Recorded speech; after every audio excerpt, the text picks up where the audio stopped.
ləyaqətlə özünü aparan Azərbaycan polisi idi. Onu hər kəs bilməlidir. İndi bəziləri ağızlarını büzürlər. Gedin açın gözünüzü baxın, Amerika polisi ildə neçə nəfər öldürür? Amerika polisi ətraf cəmiyyətə, ətrafa təhlükə yaradan adamı vurub öldürür. Ay İlham Əliyev, Amerikan neynirsən elə? Amerikan neynirsən elə? Gəl saat sayım görüm hər polis şöbəsində ayda neçə nəfər ölür? Tovuzda neçə nəfər öldü? Qazaxda bir ayda 4 nəfəri öldürdülər polisin badvalında. Qazaxda.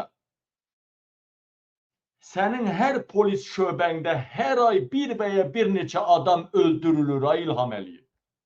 Sumqayıtda öldürülən cavan oğlanlar, Bakıdakılar. Gedin deyir Amerikada həyatı təhlükə, cəmiyyətə, ətrafa təhlükə yaradan adam vururlar. Bəli, bəzi halda ölür.